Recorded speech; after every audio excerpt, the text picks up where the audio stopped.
Video like जरूर कर लीजिए और ऐसे वीडियो लगातार फ्री में पाने के लिए चैनल को तुरंत सब्सक्राइब कर लीजिए और बेल आइकन को जरूर टैप कर लीजिए ताकि आगे भी सारे वीडियो आपको मिलते रहे। यूट्यूब में फॉलो करते हैं तो प्लीज ये वाला फ्री टेलीग्राम चैनल जरूर ज्वाइन कर लीजिएगा। सारे नोटिफिकेशन सारे अपडेट यहीं पे आते हैं, ध्यान रखिएगा।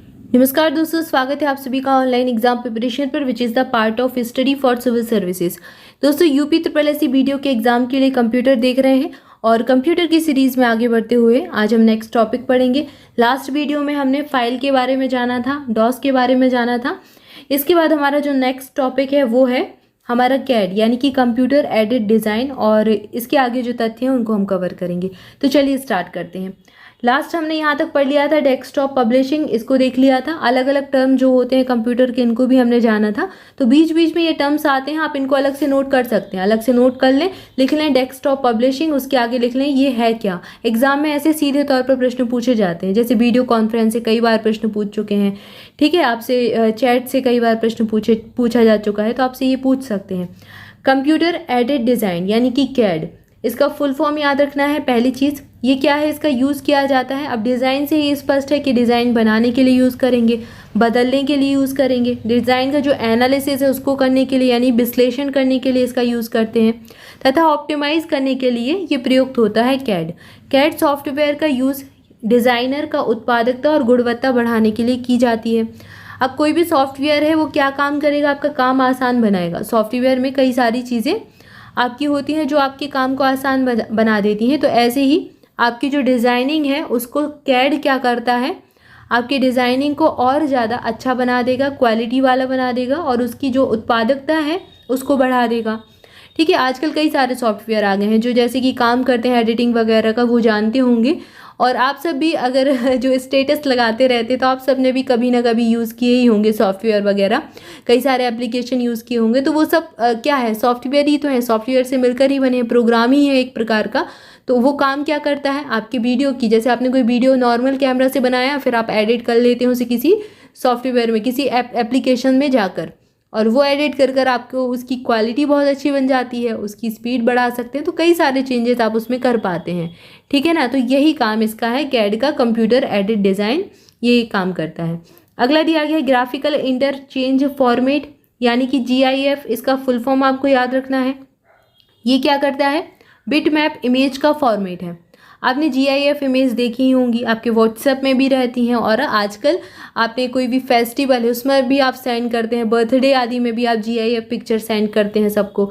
ठीक है, तो उसमें क्या है, एक हल्का सा जो है आपको इमेज जो है आपको थोड़ी सी वो होती हुई दिखती है, उसमें एनिमेशन टाइप का कुछ दिखता है आपको, दिखती है वो 3D टाइप या फिर रियल टाइप की कुछ चीज़ें, ऐसे आपको फॉर्मेट दिखता है, तो वो अच्छा सा लगता है। तो इसका फुल फॉर्म याद रखना है, ग्राफिकल इंटरचेंज फॉर्मेट, ये इसका फुल फॉर्म है। GIF एक बिट मैप इमेज का फॉर्मेट ये होता है। अगला दिया गया है सांख्यिकी। सांख्यिकी एक गणितीय विज्ञान है, इसमें किसी वस्तु, अवयव, तंत्र, समुदाय से संबंधित आंकड़ों का संग्रह होता है। ठीक है, तो इसमें डेटा जो है, डेटा का संग्रह किया जाता है सांख्यिकी के अंदर। सब जानते हैं कि सांख्यिकी में क्या होगा, डेटा होगा। विश्लेषण, व्याख्या, स्पष्टीकरण और प्रस्तुतिकरण इसमें किया जाता है। ठीक है, तो आप कॉमर्स वाले जो बच्चे होंगे उनको तो बहुत अच्छे से पता होगा कि सांख्यिकी में एक्चुअल में चीज़ें क्या क्या रहती हैं। तो सांख्यिकी तरीकों को डेटा के संग्रह अथवा वर्णन के लिए क्या क्या यूज़ किया जाता है, पाई चार्ट का प्रयोग करते हैं। आप भी कॉम्पिटिटिव एग्जाम देते हैं तो उसमें आपसे पाई चार्ट पूछा जाता है, बार चार्ट पूछा जाता है, दंड आरेख पूछा जाता है, इन सब का यूज़ किया जाता है जो स्प्रेडशीट सॉफ्टवेयर से संभव है। अब कंप्यूटर में ये सब बनाना है, आप ऑनलाइन एग्ज़ाम देते हैं तो आपका जो एग्ज़ाम पेपर है वो तैयार किया जाता होगा। कैसे तैयार किया जाता है, आप जैसे नॉर्मली तो बुक वगैरह में या फिर जो ऑफलाइन पेपर होते थे उसमें तो ठीक है छप गया, अब ऑनलाइन पेपर में कैसे इसको बनाएं, कंप्यूटर में कैसे बनाएं, तो दंड आरेख, वार चार्ट और ये सब पाई चार्ट बनाने के लिए स्प्रेडशीट सॉफ्टवेयर का यूज़ करते हैं। इस सॉफ्टवेयर के माध्यम से सांख्यिकी को सही ढंग से प्रस्तुत कर सकते हैं। क्लियर है। अगला दिया गया है, एक ही डाटा को जब कई जगह पर सेव किया जाता है तो उसको रिडेंडेंसी डाटा कहा जाता है। क्या कहते हैं, रिडेंडेंसी डाटा कहा जाता है जब एक डाटा को आप कई सारी जगह सेव कर लें। ऐसा आपके स्मार्टफोन में भी होता है, जैसे आपने एक कोई इमेज है या फिर एक कोई PDF है, आपने उसको टेलीग्राम पर भी सेव कर लिया, व्हाट्सएप पे भी सेव कर लिया, आपके एडोब रीडर में भी सेव कर लिया और कई सारी जगह कर लिया, तो ये आपका डेटा कैसा हो गया, ये आपका रिडेंडेंसी डेटा कहला गया। अगला दिया गया है, कंप्यूटर में ASP का विस्तृत रूप क्या है। ASP का फुल फॉर्म याद रखना है, एप्लीकेशन सर्विस प्रोवाइडर, आवेदन सेवा प्रदाता। अंग्रेजी में ही याद रखें, हिंदी में याद रखने की ज़रूरत नहीं है, पूछा भी नहीं जाएगा। एप्लीकेशन सर्विस प्रोवाइडर इसका फुल फॉर्म है ASP का, ठीक है। सर्विस प्रोवाइडर एक प्रकार का, और किसी एक सॉफ्टवेयर के माध्यम से एक ही नेटवर्क पर सभी ग्राहकों को सेवा प्रदान करना इसका काम है। अब एग्जाम में कहाँ से प्रश्न पूछा जाएगा कि ASP क्या करता है, कैसे सेवा प्रदान करता है, तो ये एक ही नेटवर्क पर सभी ग्राहकों को सेवा देता है। ये चीज़ आपको, ये पॉइंट याद रखना है, एग्जाम में ऐसे प्रश्न पूछे जाते हैं। अगला आपको फ्रीवेयर के बारे में दिया गया है। फ्रीवेयर एक प्रकार का सॉफ्टवेयर है जो बिना मौद्रिक लागत योग्य के उपलब्ध है, फ्री में है कुल मिलाकर। और फ्रीवेयर के दो महत्वपूर्ण उदाहरण हैं, जैसे कि काइप और एडोब एक्रोबेट रीडर। ये आपने यूज़ ही किया है, आप एडोब एक्रोबेट रीडर यूज़ करते हैं अपने फ़ोन में PDF को पढ़ने के लिए। फ्रीवेयर सॉफ्टवेयर का संपूर्ण कार्य निर्माता के पास ही रहता है तथा उपयोगकर्ता को इससे कोड में परिवर्तन का अधिकार नहीं होता। इसे बिक्री के लिए उपलब्ध किया जा सकता है, तो आप इसमें चेंजेस नहीं कर सकते। इसका जो फॉर्मेट है, जो इसकी कोडिंग की गई है, उसी के अकॉर्डिंग आप इसको यूज़ करते हैं, ठीक है। तो कुल मिलाकर एक ये क्लोज्ड सोर्स आपका सॉफ्टवेयर हो गया, ये ओपन सोर्स नहीं है, क्लोज सोर्स सॉफ्टवेयर आपका कहलाएगा ये।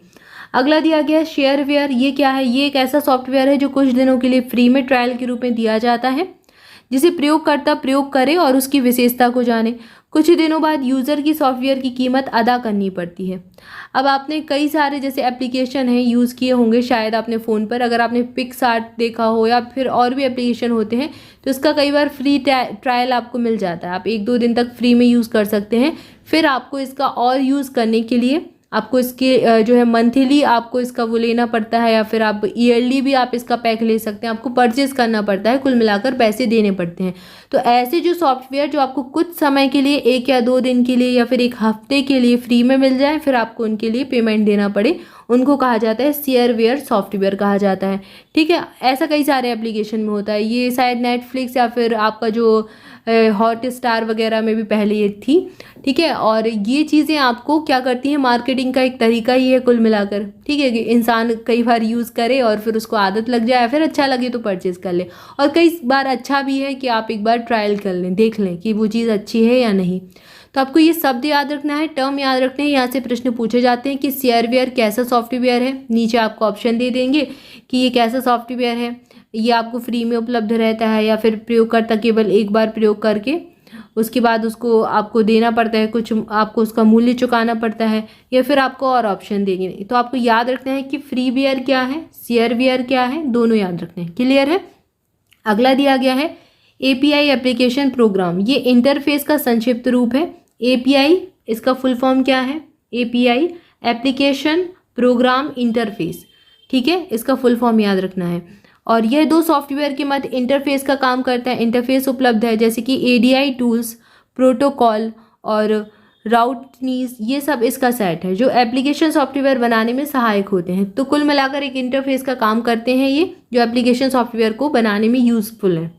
अगला है GIS। इसका फुल फॉर्म एग्जाम में पूछा जा चुका है, तो यहाँ याद रखना है G फॉर क्या है, G फॉर जियोग्राफिकल है, जियो सिंक्रोनस नहीं है, जियोग्राफिकल है, तो कंफ्यूज नहीं होना है। आपको ऑप्शन में जियो सिंक्रोनस भी देखने को मिल सकता है। तो जियोग्राफिकल इंफॉर्मेशन सिस्टम इसका फुल फॉर्म है, बहुत अच्छे से याद रखें, एग्जाम में कई बार पूछा गया है।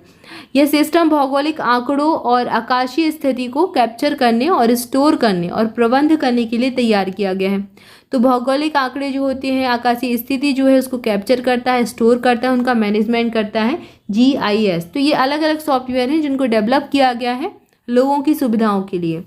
अगला दिया गया जनरल सॉफ्टवेयर। इसका यूज़ विभिन्न कार्यों को करने के लिए किया जाता है। ये सॉफ्टवेयर सामान्यतः प्रयोग किए जाने वाले सॉफ्टवेयर होते हैं, जैसे कि MS वर्ड इसका यूज़ करते हैं, MS एक्सेल, फोटोशॉप, पेंट, ये सब आपने कंप्यूटर अगर स्टार्टिंग में ही आपने देखा होगा, सीखा होगा, तो उसमें यूज़ किए होंगे MS वर्ड का, पेंट का। सबसे पहले आपको पेंटिंग ही सिखाई जाती है, पेंट सिखाया जाता है। फोटोशॉप का यूज़ भी आप आजकल फ़ोटो को एडिट करने के लिए करते ही हैं। तो ये सब सॉफ्टवेयर हैं। अगला दिया गया है विज्ञापन उपलब्ध कराने वाला सॉफ्टवेयर पैकेज एडवेयर कहलाता है। ऐसा सॉफ्टवेयर जो आपको विज्ञापन, आपका जो निकलता है एडवर्टाइजमेंट, उसको उपलब्ध कराए, वो दिखाए, तो वो सॉफ्टवेयर है पैकेज एडवेयर, जो एड से संबंधित है, ठीक है, ऐसे आप समझ सकते हैं। अगला है यूटिलिटी। यूटिलिटी एक छोटा सॉफ्टवेयर है जो ऑपरेटिंग सिस्टम के कार्य क्षमता में वृद्धि कर देता है। यूटिलिटी मतलब क्या होता है, आप किसी काम का अच्छे से यूज़ कर पा रहे हैं, अच्छे से उसका यूज़ कर पा रहे हैं, उपयोग उसका बहुत अच्छे से कर पा रहे हैं, तो यूटिलिटी उसकी बढ़ा दे, उपयोग उसका बढ़ा दे, कार्य क्षमता में वृद्धि कर दे, उस सॉफ्टवेयर को यूटिलिटी सॉफ्टवेयर कहा जाता है। यह विशेष रूप से कंप्यूटर हार्डवेयर, ऑपरेटिंग सिस्टम या अनुप्रयोगों के प्रबंधन के एक साथ कार्य करने में सहायक होगा। यह कार्य या फिर कार्य के छोटे भाग को पूरा करता है और इसकी सहायता से कंप्यूटर का उपयोग आसान हो जाता है। तो यूटिलिटी आप सॉफ्टवेयर का अगर यूज़ करते हैं तो आप कंप्यूटर पर आसानी से काम कर पाते हैं। तो ऐसे भी कई सारे सॉफ्टवेयर आते हैं जो आपके काम को, कंप्यूटर पर जो काम आप कर रहे हो उसको आसान बना देंगे, आपका हार्डवेयर अच्छे से काम करेगा, ऑपरेटिंग सिस्टम, ये सब जो है इनका जो आपस में मैनेजमेंट है सब मिलकर अच्छे से काम कर पाएंगे। तो ऐसे सॉफ्टवेयर को यूटिलिटी सॉफ्टवेयर कहा जाता है। इसके बाद है विंडोज़ एक्सप्लोरर। ये क्या है, एक ग्राफिकल फाइल मैनेजर है जो कंप्यूटर में स्थित ड्राइव्स, फोल्डर और फाइल का हिरार्किकल स्ट्रक्चर प्रदर्शित करता है। ठीक है, कंप्यूटर में ड्राइव्स लेटर्स के रूप में मैप की गई नेटवर्क ड्राइव्स को भी प्रदर्शित करता है। इसका यूज़ हम करके फाइल और फोल्डर्स को कॉपी, मूव, रीनेम या फिर सर्च कर सकते हैं। तो विंडोज़ एक्सप्लोरर का यूज़ करके हम क्या करते हैं, जो फाइल है, हमारे फोल्डर्स हैं, इनकी कॉपी करते हैं, मूव कर सकते हैं, इनको रीनेम कर सकते हैं, फिर से नाम दे सकते हैं या फिर सर्च कर सकते हैं। इसके द्वारा हम किसी भी फाइल को मिटाने, कॉपी करके फ्लॉपी फॉर्मेट आदि में भी कार्य कर सकते हैं। यह एक यूटिलिटी सॉफ्टवेयर के रूप में भी काम करता है। ठीक है, तो विंडोज़ एक्सप्लोरर, इसके बारे में जाना। अगला है डिस्क फ्रेगमेंटेशन। ये यूटिलिटी सॉफ्टवेयर ही है और ये क्या करता है, डिस्क के स्पेस और अरेंज करने की प्रक्रिया को डिस्क डिफ्रेगमेंट कहा जाता है। जो डिस्क होती है उसको, स्पेस को अरेंज कर दे, इस प्रक्रिया को डिस्क डिफ्रेगमेंट कहा जाता है। ठीक है, और डिस्क जो डिफ्रेगमेंट प्रोग्राम है, इसके द्वारा फाइलों को फिर से व्यवस्थित किया जाता है जिससे डिस्क की गति तीव्र हो जाती है। ठीक है, तो डिस्क फ्रेगमेंटेशन ये क्या है, एक यूटिलिटी सॉफ्टवेयर है जो आपकी डिस्क के स्पेस को बढ़ा देगा, अरेंज कर देगा। ठीक है, और इस प्रक्रिया को क्या कहते हैं, डिस्क डिफ्रेगमेंट कहा जाता है। और ये जो है, ये काम क्या करेगा, आपकी फाइलों को फिर से, जो आपकी फाइल अव्यवस्थित पड़ी हुई हैं, कई बार क्या होता है आप कंप्यूटर में कई सारी फाइल बनाते जाते हैं, फाइल पर फाइल बनती जा रही है, तो उनको व्यवस्थित करने के लिए भी कुछ चाहिए जो अरेंज कर दे। तो ये एक यूटिलिटी सॉफ्टवेयर की तरह वहाँ पर काम करता है, जो आपकी फाइल को अरेंज कर देगा, एक्स्ट्रा फाइल होंगी उनको हटा देगा। ठीक है, कई बार आपके जो कंप्यूटर है, आपका फ़ोन है, उसमें डुप्लीकेट फाइल भी बन जाती हैं, तो उन सब का अरेंजमेंट ये काम कर देता है और उससे आपका स्पेस भी क्या है, बरकरार रहेगा, स्पेस भी बन जाएगा। तो ये इसका काम है और डिस्क की गति भी इससे क्या हो जाएगी, तेज हो जाएगी, आपकी स्पीड भी बढ़ जाएगी। अगला दिया गया है ब्राउज़र एप्लीकेशन। ये सॉफ्टवेयर का एक प्रकार है, जबकि antivirus, backup software, disk tools, disk cleaner, data संपीड़न सभी यूटिलिटी सॉफ्टवेयर का प्रकार हैं। आप डिस्क क्लीनर का यूज़ भी करते हैं, अपने स्मार्टफोन में भी आप क्लीनर का यूज़ करते हैं। ठीक है, फाइल मैनेजर का यूज़ करते हैं। तो ये सब क्या है, यूटिलिटी सॉफ्टवेयर के एग्जाम्पल हैं। ठीक है, जो आपके काम को आसान बना देते हैं। कुल मिलाकर अभी तक हमने ये जाना। नेक्स्ट हम प्रोग्राम के बारे में जानेंगे और उससे संबंधित तथ्यों को देखेंगे। तब तक के लिए आप सभी चैनल के साथ जुड़े रहें। चैनल को सब्सक्राइब नहीं किया है तो सब्सक्राइब कर दें, वीडियो को लाइक जरूर कर दें, कमेंट करके बताएं वीडियो कैसा लगा। आज के लिए इतना ही, मिलेंगे नेक्स्ट वीडियो में। मोर अपडेट के लिए आप टेलीग्राम ग्रुप ज्वाइन कर सकते हैं, उसकी लिंक डिस्क्रिप्शन में आपको मिल जाएगी। इसके अलावा अगर आप स्टडी फॉर सिविल सर्विसेज की किसी भी पेड ग्रुप से जुड़ना चाहते हैं तो इन नंबर्स पर कॉल करके जानकारी ले सकते हैं, आपको पूरी इन्फॉर्मेशन मिल जाएगी। लगातार हमारे हर एग्जाम के लिए पेड ग्रुप चालू हो रहे हैं, पेड क्विज, टेस्ट सीरीज, कुछ भी ज्वाइन करना है तो आप इन्फॉर्मेशन ले सकते हैं। वीडियो के एग्जाम के लिए भी ज्वाइन करना चाहते हैं तो हमारा कोर्स स्टार्ट हो चुका है। वीडियो री एग्जाम के लिए ऑलरेडी स्टार्टेड है, ऑलरेडी तैयारी काफ़ी टाइम से चल ही रही है, तो आप ज्वाइन कर सकते हैं। इसके अलावा RO, BEO, UPPSC, UPSSC junior assistant, किसी भी एग्जाम के लिए अगर आपको पेड कोर्स लेना है, नोट्स आपको लेने हैं तो आप ले सकते हैं। नंबर्स पर कॉल करके आपको जानकारी मिल जाएगी।